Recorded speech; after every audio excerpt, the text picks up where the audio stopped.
Добрый вечер. У прямому етері телеканалу АТР Прайм. Я його ведучий Айдар Мождабаєв.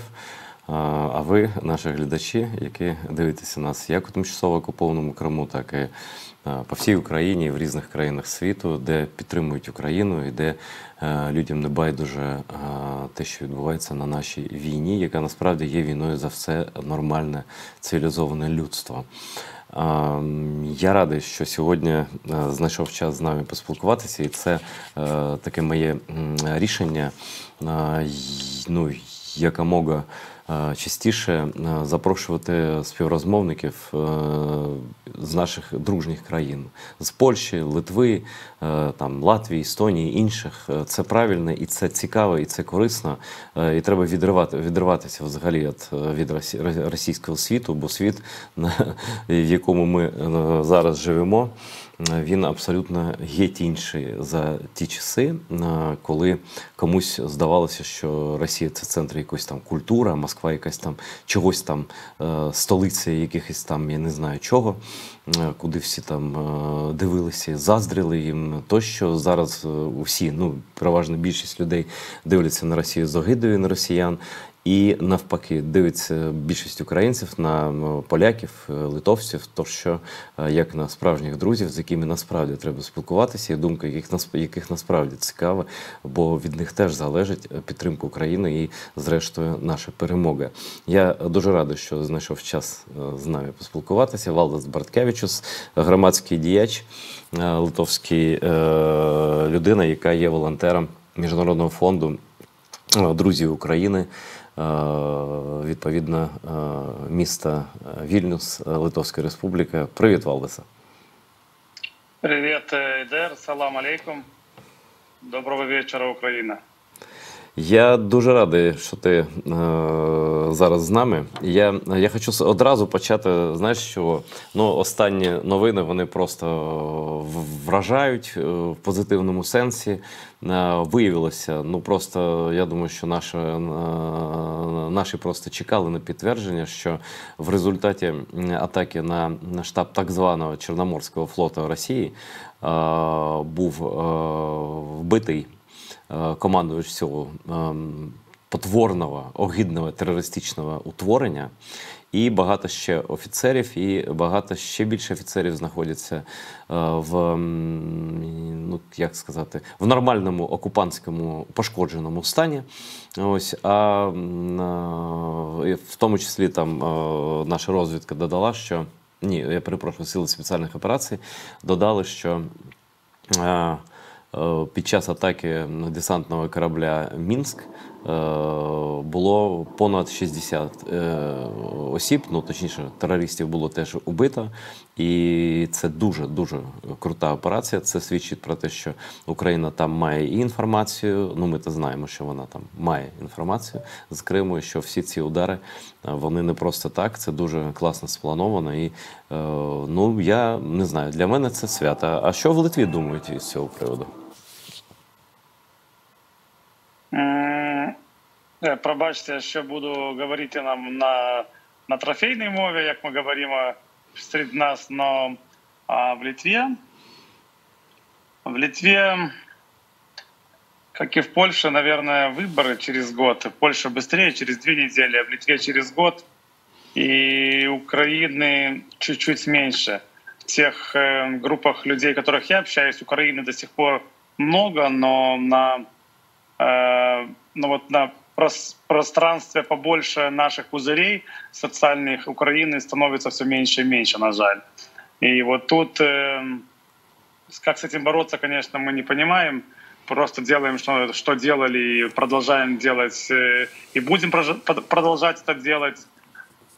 Как есть. А так новости очень прекрасные, что еще больше людей не только задвухсотились, но и в очереди к Кобзону.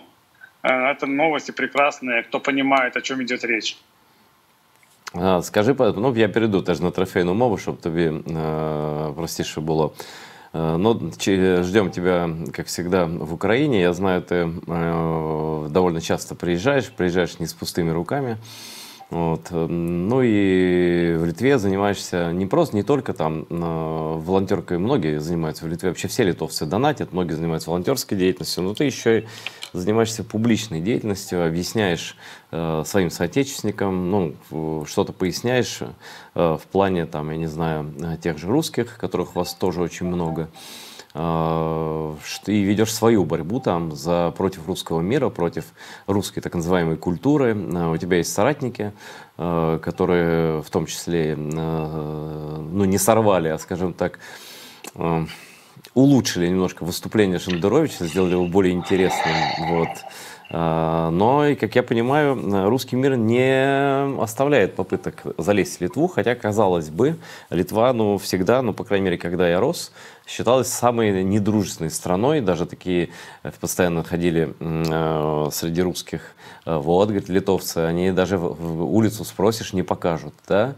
Вот. И тем не менее, многие русские стремятся в Литву, стремятся там выступать, стремятся там даже жить и работать, и не стесняются при этом унижать даже саму Литву, как бы учить литовцев истории их собственной и так далее.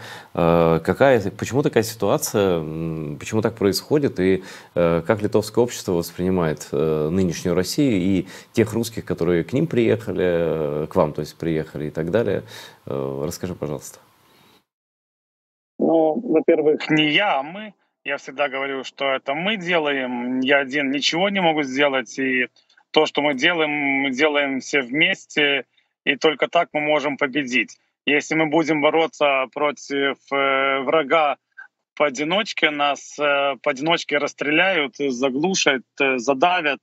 И мы просто проиграем рано или поздно, неважно, сколько у нас есть сил и ресурсов. Вот. Русский мир, который здесь пришел в виде маскировкой под хорошего русского, ну, это не нравится, наверное, трезвому слою общества ни в коем случае не нравится. И мы пробуем и говорим громко, не только пробуем, мы говорим громко, хотя нас называют разными эпитетами неприятными.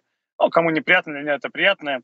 Разными эпитетами называют, какие мы странные, какие мы не такие, почему мы этих бедных, несчастных оппозиционеров так называем, почему мы им не разрешаем и не хотим разрешить петь, танцевать под балалайку, спектакли свои устраивать. Ну, грубо говоря, если короче говорить, почему мы им не разрешаем залезть на стол? Ну, за стол-то мы их пустили, а вот они хотели бы по своим старинным обычаям кушать на столе. Вот нормальные люди, если нету стола и нету стульев, они садятся на ковре и кушают на полу, а эти люди, когда есть и стулья, есть и вся другая мебель в доме, они очень любят жрать на столе. И вот это рано или поздно проявляется, и они, не смущаясь, говорят, что Вильнюс ихний, хотя я не могу назвать, родившись от Вильнюса 15 километров и выросший в Вильнюсе на улицах Вильнюса, я не могу сказать, что Вильнюс мой. Вот так, чтобы вот 100% сказать «Вильнюс мой». Я жил в Дублине больше 10 лет, но и сказать «Дублин мой» я тоже не могу и не имею, наверное, права. А эти люди, которые без 2 недель, месяц в Вильнюсе, там, они смело заявляют: «Вильнюс — наш город, мы здесь будем жить». И, наверное, только вопрос времени, когда им тут станет некомфортно, и они захотят позвать своего старшего брата с медведями-балалайками, чтобы помогли бы разобраться с этими местными необразованными и неинтеллектуальными аборигенами, и вот показать высшую степень культуры, как это все должно быть по ихним законам. Ну и вот таких гостей мы, конечно, не мы ждем, мы их не хотим видеть, и вот вся эта ситуация с ними очень странная и непонятливая, потому что они в большинстве своем легально тут не работают, работают в каких-то там медиаресурсах, которые не находятся в Литве, получают деньги через криптовалюту, обходными путями, через разные барьеры, санкционные барьеры. И вот тут я не могу понять, почему мы должны с этим мириться, и почему мы должны ихним детям открывать русскоговорящие школы, точнее, чтобы они существовали дальше за счет их. И вот тут много очень вопросов, и мы стараемся просто говорить об этом громко и пробовать и делать так, чтобы тут не было бы им комфортно, и тут был бы только один вариант для их жизни. Либо принять наши условия проживания здесь, несмотря на то, что они с сородичами развязали войну не только в Украине, а и на других территориях бывшего ГУЛАГа, ну, на бывших территориях ГУЛАГа, потому что ГУЛАГ-то он остался там у них внутри. И вот тут, ну, много работы, и мы работаем, делаем что-то. Я упомянул о той истории с Шендеровичем. Конечно, наши зрители знают об этом, как его облили детским кетчупом. Вот, и как он там отрицал геноцид украинцев, отрицал многое чего. Все это он делал публично, в Литве, в зале, забросив ногу на ногу и так далее. Вот, причем облил его кетчупом со словами «вот тебе за украинских детей». Влад Шипицын, человек, который выходил все эти годы с крымско-татарскими украинскими флагами, значит, в Петербурге, так называемом, дрался с ментами за украинский флаг, его сажали там много раз, ну вот в итоге он сбежал и живет в Литве, но и группа людей, в которых есть и литовцы, и украинцы, и так далее, которые вот, активисты, которые боролись с навальновским вот этим непотребством в виде там его камеры, якобы, значит, поставленной в центре Вильнюса во время саммита НАТО, чтобы отвлечь внимание, собственно, от Украины на себя любимых, как это они всегда любят, как обезьянки в цирке, значит, себя привлекают внимание. Вот прошло с того момента, как вы начали активно вот такие общественные акции проводить, уже достаточно много времени. Я не засекал, но, наверное, больше года. Вот что-то за это время изменилось. Чего вам удалось достичь в борьбе опять с этим русским миром? Это, кстати, мне кажется, интересно и людям в разных странах, в других, в Эстонии, в Латвии, там, в Польше, в Израиле. Каждый по-своему борется. Вот в Израиле опять театр едет какой-то с какими-то там кацапами, которые там всех убивать грозились и так далее. А что в Литве изменилось ли, если изменилось, и как вы оцените результат своей работы? Ну вот то, что изменилось, то, что в этом году заметно меньше, пока что еще сезон не закончен, этот театральный так называемый, да, но они не стремятся приезжать в Литву и концертировать. Сейчас есть маленькие побеги этих сорняков опять вроде бы в инфопространстве, мы наблюдаем это, но ну, будем и тоже бороться. Главное, чтобы была бы аргументация, потому что мы все-таки не дикобразы с какого-то там глуши. И все-таки аргументы, почему мы не согласны с этим, мы тоже предоставляем. Поэтому мы не беспредельничаем, как они думают, и что мы все-таки тоже люди. Но существенно меньше их было в этом году, и лето мы прожили вообще комфортно без них. И слава тебе, Господи, может быть, проживем и дальше. А те варианты, которые приезжают в Литву, мы им тоже зададим вопрос, потому что тут есть один артист, живущий в Нью-Йорке, и который, наверное, житель или по паспорту израильтянин каким-то способом, он очень стеснялся фотографироваться возле красно-черного флага. И вот когда он будет здесь, мы, конечно, предложим ему на нашей фотостеночке с красно-черным сфотографироваться. Пускай он докажет, Кто это, что Валдис? он... Почему ты имени не называешь? Кто это? Почему? Я могу назвать «С ногу свело». Максим Ногу Покровский свело. такой, да? Максим Покровский, да, он тогда концертировал, он хороший русский, из этого класса хороших русских. Его тут мама или теща живет в Вильнюсе. И когда ему предложили во время митинга в поддержку Украины сфотографироваться на фоне прапора черного, но он отказался, потому что этот флаг для него бандеровский, нацистский. А вот я хожу всегда, даже в телефоне у меня поставлена мелодия «Батька наш Бандера», чтобы именно провоцировать ту вату, которая даже бывает, притворившись, и нормально воспринимают украинский прапор, но вот некоторые моменты их выводят в себя, и они показывают, кто они такие. Поэтому я люблю стоять возле красно-черного. Это нормальные вещи. И я вот так, вот это, конечно, это не провокация, но но это как лакмусовая бумажка, которая показывает, кто есть кто. Потому что если они на 5-м шаге или на 10-м шаге не идут прямо и не поскальзываются, да, на 15-м и 20-м они обязательно показывают, кто они такие, и эти все хорошие русские рано или поздно показывают, кто они и что оно. Точнее, не кто они, а что оно. Потому что я не считаю, что мы можем употреблять к ним такие слова, которые показывают, что они живые. Что? Потому я называю их кто. Ну вот, слава тебе, Господи, что есть такие определения в наших языках, и я понимаю, что они не что, а кто. Вот они кто? Кто? Или что? Они что? Никто. Ну вот, ну это опять же просто разговор, но результаты те, что даже летом, когда под саммит НАТО они под шумок хотели провести акцию «Позвони в России ждут вашего звонка», и там же тоже живут люди, и эта акция тоже стартовала параллельно с ШИЗО Навального. Эту акцию мы, уже имея какую-то там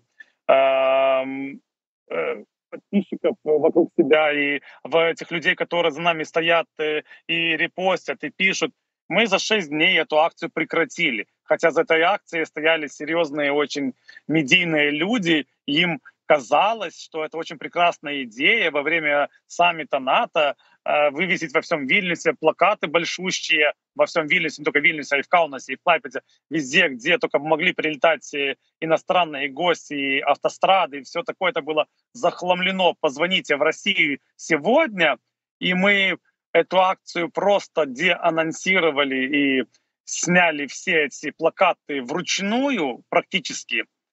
И вот это вот то, что мы могли сделать уже, когда имели уже какой-то успех в предыдущих акциях, там, показывая, кто такой Моргенштерн, который приехал с концертом и который так любит петь песни «Я узкий», «Я Кацап» в переводе, там, на лодке в Дубае, но он все равно Кацап. Кацап, он остается Кацапом везде, даже на лодке в Дубае. Он на Луне тоже был бы Кацапом, если смог бы на Луну. Но вот технологии у них еще такие каменного века, поэтому кто хочет опуститься, наверное, на эту Луну. Даже индусы с китайцами смогут приземлиться. А вот узким там, ну никак. Только Груз-200 может приземлиться на Луну. И это, наверное, все, что они добились в этом цивилизационном витке, воруя технологии у своих так называемых западных партнеров, то бишь спонсоров, у которых они просто воровали все, и до поры до времени это получалось. Ты упомянул этого Макса Покровского. Я вспомнил, он недавно записал, по-моему, песню украинскую мовую.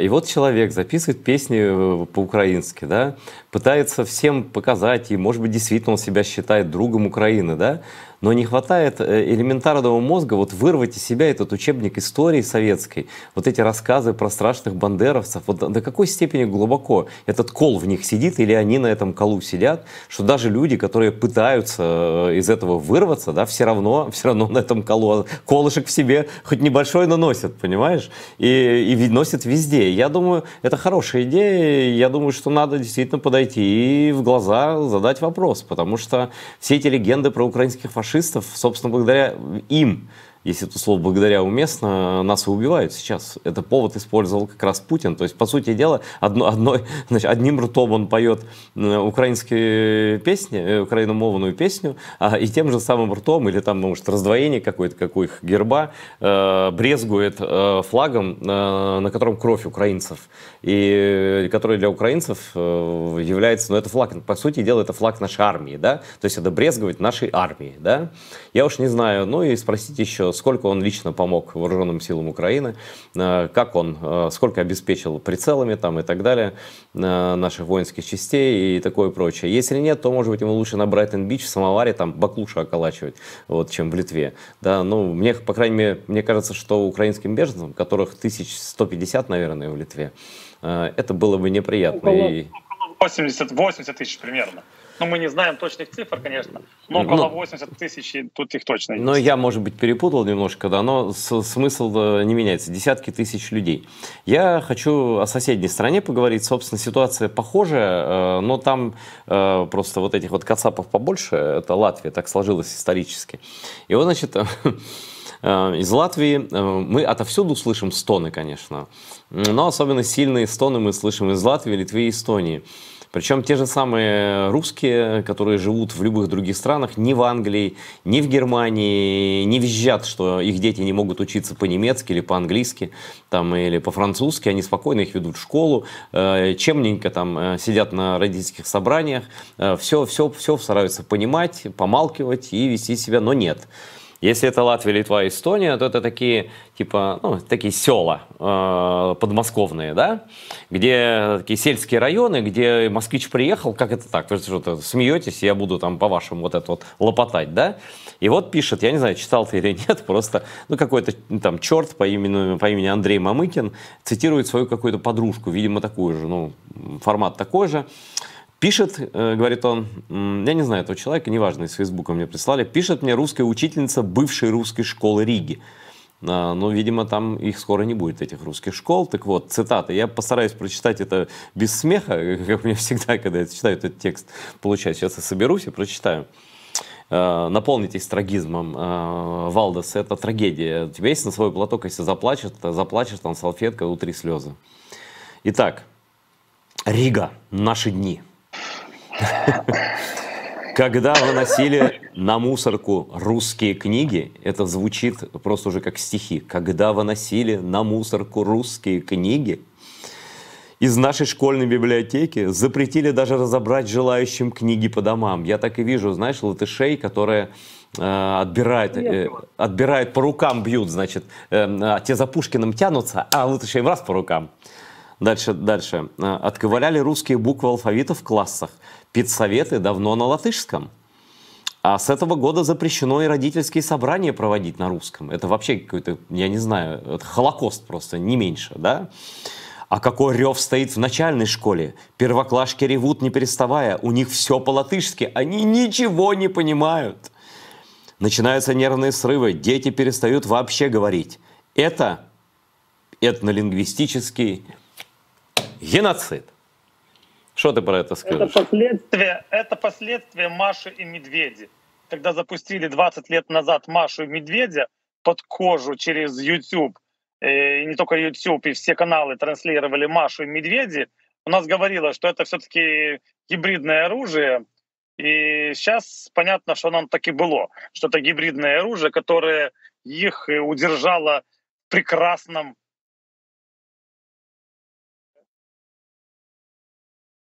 Да? И ремарочка про Петербург, ты называешь его Петербург, а я его все-таки хотел бы называть дальше Ленинградом, потому что он таким и остался. Название ничего не меняет.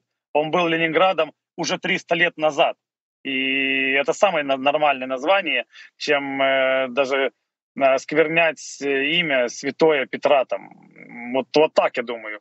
А эти, которые плачут, да вот 33 года они так и не поняли, что мы — это разное государство, и 33 года назад мы просто вырвались опять на свободу после короткой оккупации. Там, эта оккупация всего лишь там была 40 с лишним лет, и нам повезло, мы не очень много там посидели в этом большевистском ГУЛАГе второй версии Второго Рейха, да.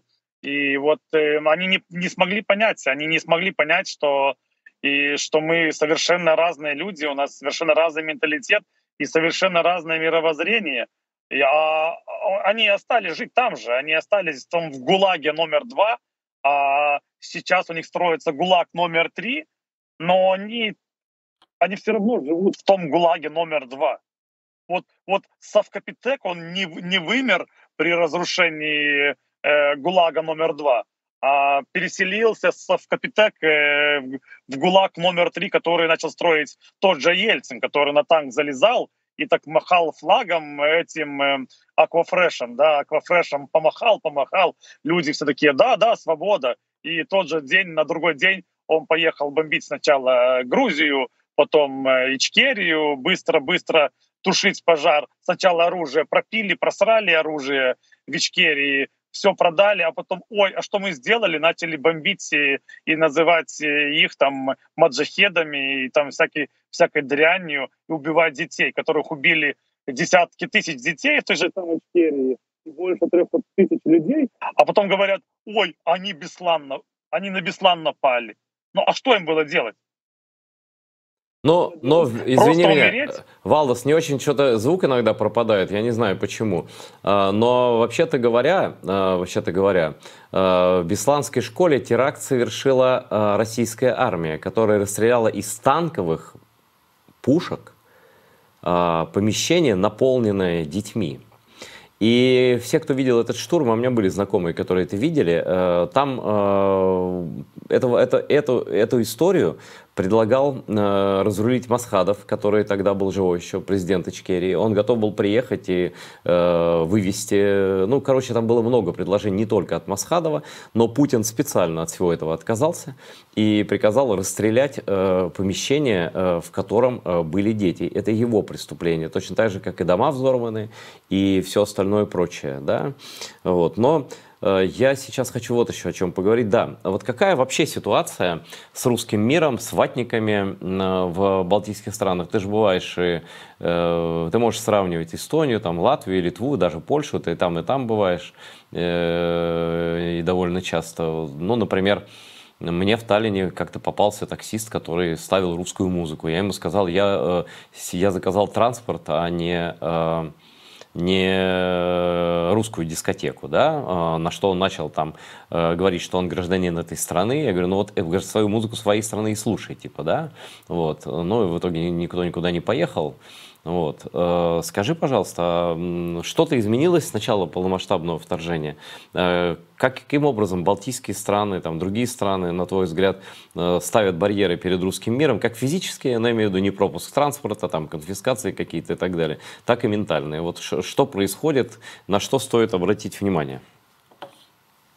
Вот русское радио, переименованное, оно играет до сих пор.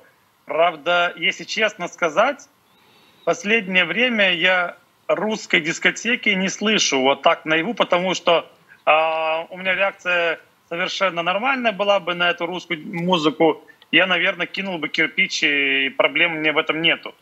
И вот тут парадоксальная вещь, что они, эти ватники, которые еще и слушают эту музыку, конечно, в Фейсбуке есть, там сторис ставят русские, но я там уже не реагирую на таком маленьком уровне. Но на улице, если честно, этой кацапской музыки стало не слышно. Ну, громко так, как раньше, что на каждом там дети идут по улице и слушают с громкоговорителей эту кацапскую музыку в виде Моргенштерна, как-то существенно, наверное, меньше. Либо не так громко, либо я не хожу там, где она играет, но раньше это чувствовалось, из проезжающих машин было слышно. Теперь этого не слышно. И я, честно говоря, прислушиваюсь иногда к этой музыке, которая играет громко в проезжающих машинах, если я стою на дороге. И этого, если честно, нету. Самого языка кацапского больше на улицах Вильнюса в разы, потому что, опять же, приехали не только говорящие по-кацапски кацапы, но и говорящие по-кацапски не кацапы-белорусы, и говорящие даже по-кацапски украинцы, которые приехали, не владея совершенно мовой, и тут перешли на тот трофейный язык, на котором тут легче договариваться с местным населением. И тут, конечно, вина ложится тоже на нас, потому что люди охотно переходят на кацапскую мову и говорят с этими людьми, которые не могут, даже в большинстве своем не ватники, но говорят на русском, потому что и сами, наверное, старшее поколение не говорит по-английски, а и старшее поколение украинцев тоже не говорит по-английски. И тут как бы кацапская мова и друг, и враг в одночасье. Поэтому, да, не очень приятно слышать кацапскую мову везде, и хотелось бы, чтобы ее было бы меньше, и она бы произносилась бы тише. Но вот тут, наверное, надо все-таки так, чтобы обучение на русском языке, на кацапском, в Литве было бы прекращено, потому что до сих пор у нас школы и детсады на Кацапском есть, и это в Вильнюсе, их больше, 45, наверное, школ по Вильнюсу и Ого. детских садиков или больше, это большие цифры. И если этих русскоговорящих будет еще приезжать больше, ну, а их там по каким-то причинам приезжает все равно, там, белорусы, гастарбайтеры приезжают, которые потом говорят, что мы политические, но это экономические все-таки беженцы. Там те же киргизы, туркмены, азербайджанцы, ну, весь этот вот вся Азия, она тоже говорит на русском. Но это не только кацапы говорят на русском, но и эти, которые приезжают, гастарбайтеры оттуда, а их тоже уже в общем приехало за последние 2 года больше 10 тысяч. Они тоже приезжают и на русском говорят. Как бы мы должны их... И у нас нет понятных правил для этих гастарбайтеров, чтобы говорить, ну, куда мы идем, к чему надо стремиться. И вот этих, ну, вот по каким-то причинам этих правил нету, что они должны приехать сюда, должны учить язык, работать, и это надолго, и это вот...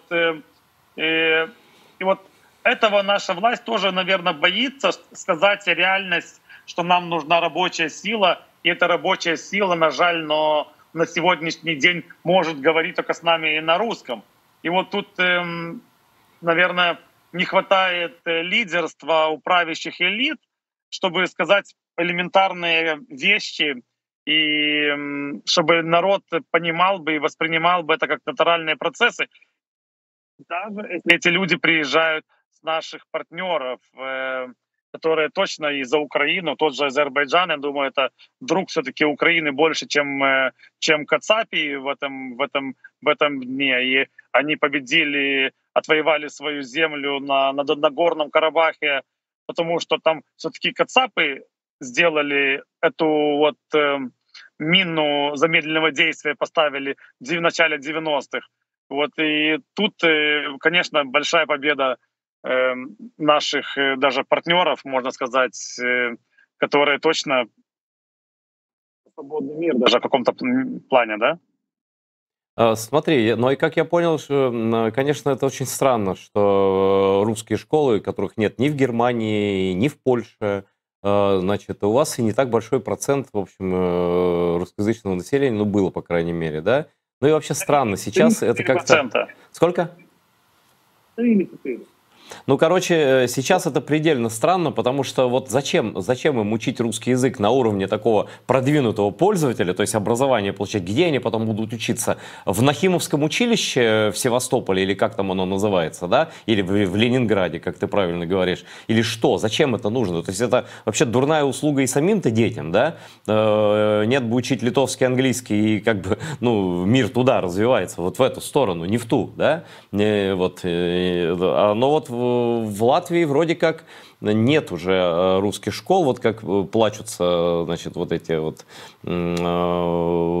подопечные ветеринаров, значит, которые не могут разговаривать почему-то, не знаю, с чем это связано. Вот и все люди могут разговаривать на разных языках и так далее. Но там вроде закрывают уже, да, Эстонии я просто не знаю. Но они все-таки поняли, что... В этом году последний... В Эстонии до 24-го тоже должны закрыть. Ну вот они просто... с нашими друзьями. Они просто в последние годы поняли, что эта позиция двухязычного образования, да, она приводит к тому, что к сегрегации общества. Есть латышскоговорящие, которые не... и есть русскоговорящие, которые живут в своем пузыре. Ну есть всякие и в Эстонии, и в Латвии и этнические, допустим, не эстонцы, не латыши, которые и говорят свободно и дружат с эстонцами, латышами всю жизнь, и живут там, может быть, еще с довоенных времен, там их предки жили. Но масса людей, конечно, вот там есть районы Таллина там, или Риги, где вообще не говорят, ну, говорят только по-русски, да, и это приводит к тому, что вот в одной стране живут вот два общества. Вот тут есть один нюанс и один момент. Когда говорим про, давайте закрывайте уже эти кацапские школы, политики обычно вытягивают карту, а что тогда будем делать с польскоязычными школами? Потому что у нас большая диаспора местных поляков, которых язык даже отличается от польского, но считается, что это польский. Какое-то наречие польского, там, скажем, 70 или 80% польского, а остальное это микс русско-литовских слов. И когда не знаешь какого-то слова, ты используешь русское либо литовское, и так получается договориться и объяснить, о чем идет речь. Вот такой странный язык, который больше похож на, наверное, даже на белорусский, чем на польский, но неважно. И вот тогда начинается вылазить это вот, а вот надо будет тогда польские школы закрыть. А чтобы понимать, что такое поляки в Литве, так очень большая часть этих поляков в Литве всегда голосовала за партию поляков, которую раньше создавали, и она называлась Польско, там какой-то Литовский союз. Потом кацапов стало меньше в нем, и они превратились в польскую партию, там какую-то крестьянскую, там ЛРР, это в переводе там какая-то христианская партия поляков в Литве, которой лидер Томашевский все время ходил с колорадной ленточкой 9 мая на захоронение кацапских воинов-оккупантов в Антополе не только. Он избирался, несколько раз уже избирал, и до сих пор он еще является европарламентарием, и который в Польше даже все понимают, что он просто сепар. И вот эти сепары жили здесь много лет, имея свою партию, и в этих регионах, где они живут, в нескольких регионах, они имеют свое и самоуправление под своей властью, они имеют даже в Вильнюсском районе большинство в совете района, несмотря на то, что мэр от партии социал-демократов победил ихнего мэра. И они вот такой вот мелкий сепаратизм, маленький бомбас всегда существовал здесь на границах с Беларусью. И так как они приносят все равно каких-то голосов некоторым партиям, то ли вот все-таки левацкие эти идеи, права человека и все остальное. И вот много-много лет просто эту проблему никто не искоренил, боясь, какая будет ответная реакция той же Польши. Ну, Польша все-таки отстаивает интересы своих соотечественников, даже если они проватные, прорусские, они все равно каким-то способом были какие-то силы в Польше, которые боролись и борются за права этих вот граждан Литвы, которые так хотели бы не в Польшу жить, а в Московию. Ну, тут очень много разных нюансов, которые сложно, наверное, знать, живя не в Литве. Но вот и вот тут политики начинают говорить: ой, мы если закроем кацапские школы, тогда надо будет закрывать польские школы. Хотя для меня понятно, что это никак одно с другим не связано, потому что Но польские это извините, польские, кацапские это кацапские. на кого напала Польша? Ни на кого. Зачем закрывать Ну так польские вот, школы? Это уже о нет. чем мы говорим. Да, и тем более я уверен, что поляки-то в Литве-то по-литовски говорят, я думаю, большинство. Потому что у них нет такой аллергии, у них челюсть устроена, в общем-то, так, что позволяет разговаривать на других языках мира. Вот. Это чисто кацапское изобретение, точнее, такая расистская отмазка просто, да. Ну а то, что действительно Советский Союз, и точнее, ну и потом уже Российская Федерация старательно выращивала вот этих уникальный тип пророссийских поляков, не пропольских поляков, внимание, а пророссийских поляков, это такой феномен советский, да. Вот в Литве не так много русских именно этнических, там была сделана ставка вот на такой, типа, поддерживать такой сепаратизм, искусственный абсолютно. Это как вот они с русинами делали на западе Украины, пробовали такие фокусы, да, ну, подпитывали деньгами и так далее, и даже умудрились, вот такая политика иезуитская, да, я не знаю, ты знаешь, нет, что даже они умудрились создать некоторое количество вот за счет церкви, за счет православной церкви прослойку пророссийских румын на Буковине у нас, да.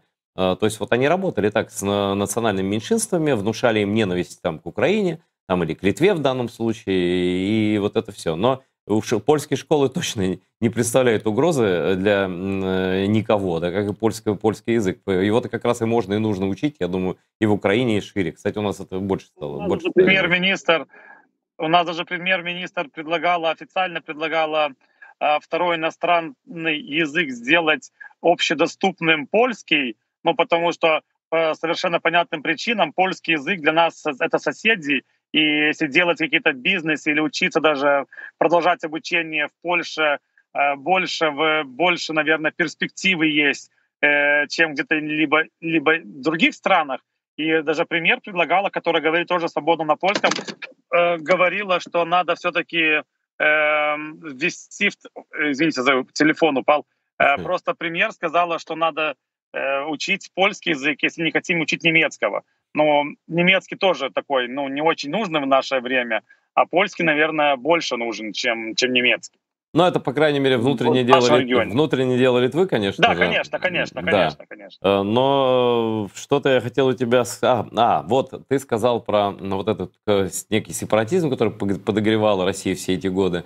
Я вот как бы стал свидетелем того явления, о котором я и знать не знал, никогда не предполагал. Что, оказывается, существует некоторое количество белорусов, причем непонятный мне, правда, процент, да, причем белорусов не пролукашенковских, не вот типа не подкацапленных. Хотя чем-то их поведение в итоге похоже на поведение кацапов. И чем, я сейчас скажу, просто наши зрители тоже этого не знают, я думаю, большинство. Так вот, есть некоторое количество белорусов, и часть из них живет в Польше, такого рода людей, часть в Литве даже, которые называют себя литвинами. То есть литовцы называют литовцев, извините, жмудами. Значит, считают, что Литва украла у них название себе. Вот, что настоящие литвины, это Литва, это их название, белорусское, исконное. Значит, ну, просто речь идет о Великом княжестве когда-то, да, что они считают, что вот это княжество, это их государство было, Великое княжество Литовское, известное как Великое княжество Литовское. Они считают, что Великое княжество типа Литовское и белорусское, и вот что Вильнюс это их столица, они называют Вильнюс Вильной, и даже появился лозунг среди, я просто видел это в социальных сетях, и в интервью политиков даже оппозиционных Лукашенко, таких как Зенон Поздняк, что вот мы должны вернуть себе нашу столицу, поделить ее как-то с литовцами, но столицы делить нельзя, их можно только отвоевать, да, ну, иначе как-то не получается. То есть странные намеки на странные вещи, да, в тот момент, когда у тебя дома сидит диктатор и насилует твою семью, твой народ, да, думать о том, как бы захватить или там поделить как-то чужую столицу, тем более страны, которая очень много приняла и принимает белорусов, которых поддерживает, в конце концов, Тихановская находится со своим, там, не знаю, как это называется, правительство в изгнании, тоже находится в Вильнюсе, да, но у нее хватает, так сказать, разума этого не говорить, а есть люди, которые в открытую предъявляют литовцам претензии. Зенон Поздняк, пожалуйста, типа легендарная личность когда-то была, антисоветчик и так далее, что вы у нас украли историю, название, вот, ну-ка верните, или мы там вернем когда-то, вот только возродим Беларусь. Что это за шизофрения такая ментальная, и как часто вы с ней сталкиваетесь в Литве?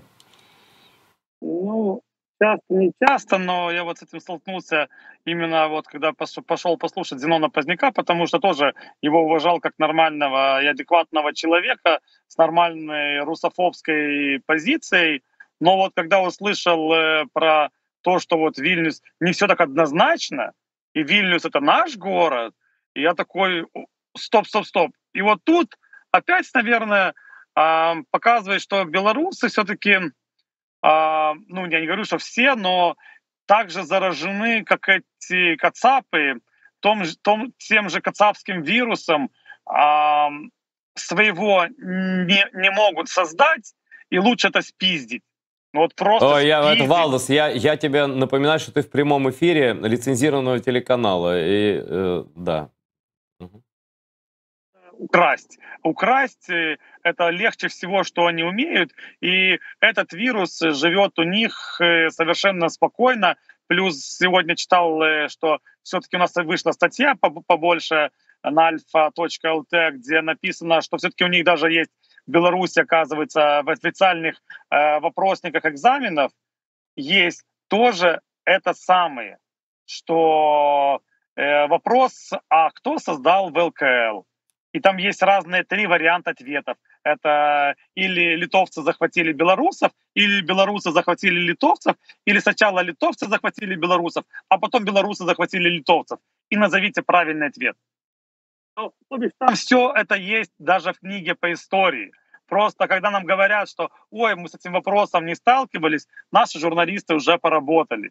Все они сталкивались, и все это у них работает много-много лет, просто это камуфлировалось и не так выставлялось на показ в последние годы, да, но это точно присутствует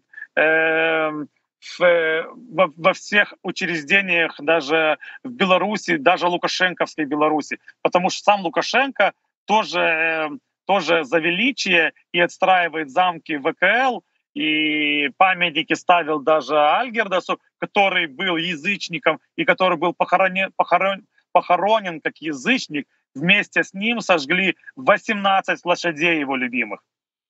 Но при том при всем Лукашенко ему поставил поставил памятник. А эти земли, которые были Лида, там, Гродно, еще тут вокруг, это исконные были земли балтийских племен, литовские, то бишь. Просто потом чума и разные болезни проредили людей, а кацапы просто этих колонистов заселяли постоянно, и так они победили исконное литовское население в тех областях теперешней Белоруссии, да, Белоруссии, так мы называем вроде, Беларусь. Так, и вот тут все понятно. Они делали так шаг за шагом сотни лет, населяли колонистов, и так они не только завоеванные земли подчиняли себе, но и колонизировались шаг за шагом. Латвию удалось колонизировать быстрее, потому что население меньше, не такое, наверное, было стойким, как литовцы. А литовцы после Второй мировой войны 20 лет в лесах воевали, и эта земля не была комфортна для колонистов. И вот в те времена просто колонистов не набежало столько, чтобы превысили бы 20-40%, там, как в Латвии, чуть не 50% колонистов чуть не превысило в один момент количество этих жителей исконных латышей, да. У нас они просто не имели такого комфортного старта после войны, когда их литовцев выселили в Сибирь, вывезли 100 тысяч или там больше 100 тысяч людей выселили в Сибирь, 200 тысяч евреев было убито, и было, наверное, множество пустых квартир, был жилищный вопрос, как бы был бы понятен и решаемый, но потому что была очень большая группировка партизан, и эти 20 лет они оружием боролись, выжигая этих колонистов огнем. И поэтому мы как-то смогли отстоять, и этих колонистов не наехало столько, что потом было бы невозможно с ними бороться. Да, это, кстати, вот если кто-то из зрителей не знает, я был в музее оккупации Литвы в бывшем здании КГБ в Вильнюсе. И там есть часть экспозиции посвящена вот этому сопротивлению. Так вот, 22,5 тысячи только солдат и офицеров литовской армии, которые ушли в партизаны, погибли, только погибли. Я уж не говорю про тех, кто были ранены, взяты в плен, отправлены в ГУЛАГ и там умерли и так далее. Вот только погибли за Литву 22,5 тысячи. Огромная цифра для Литвы и для партизанского движения. Но именно благодаря этому партизанскому движению, Валдес тут абсолютно причинно-следственную связь правильно провел, боялись ехать просто, было страшно.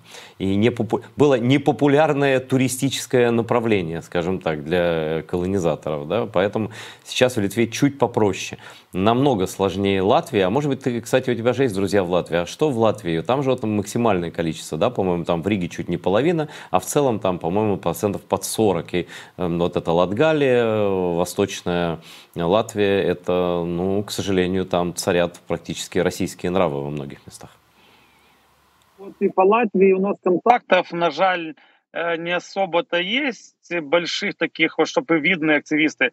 Если у нас с Эстонией, понятно, что есть наши друзья в Эстонии, и у нас есть контакт с Эстонией, твердый контакт, да, и там мы не замечаем никаких концертов, спектаклей этих кацапов, да, то с Латвии к нам приходят, мы постоянно выскакивают сторис в Инстаграме или в Фейсбуке, выскакивают сторис этих псевдохороших русских или евреев, как их назвать сейчас, я евреями их не называл бы, потому что это кацапы все-таки, да, это это Пугачева, как она, Алла Борисовна, да, который Песков целовал, как для главы мафии, руку на похоронах за 200 этого, как его, Зайцева, не помню сейчас какого-то там кутерье там ихнего, да, который униформы шил для кацапов военные. Но вот их там полно, они там тусуются открыто, там у них даже какие-то концерты были, там, ну вот, у них это вот совершенно спокойно,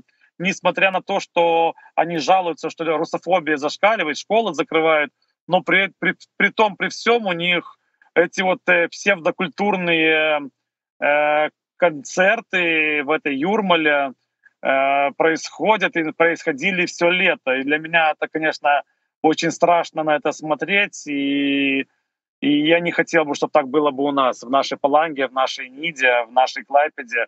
Я такого не хотел бы больше видеть никогда в жизни. Я думаю, знаешь, что все от всего зависит, и если вы будете держать дальше свою твердую позицию, а в Литве действительно уже так вольно не шастают шендеровичи, которые сомневаются в геноциде украинцев, да, и называют украинцев нацистами, ну, да, я думаю, что и на другие страны это повлияет. Эстонцы, кстати, я просто про Латвию просто у меня меньше информации, действительно, у меня там нет близких друзей и так далее. Эстонцы вот очень жестко ставятся до этого. Вот сейчас ты видел, отбирают вот всех этих идиотов, которые «я русский» клеют себе на машины, всех заставляют отдирать эти наклейки. А у вас что-то есть такое? Ты видел вообще, какие проявления вот этого солидарности с нацизмом, с русским, вот это Z какие-то выходки, наклейки, что-то еще? Или они сейчас в подполье как-то рты позакрывали, в отличие от хороших Вот русских, то есть в боятся? глухом подполье, смотри, в глухом подполье каких-то ватников тут, конечно, есть. У нас ватники литовские тоже существуют, и они, некоторые из них, прикинувшись ультраправыми даже, что совершенно понятно, потому что в Германии тоже ватники ультраправые, потому что эти все-таки структуры, наверное, много лет финансировались из Кремля.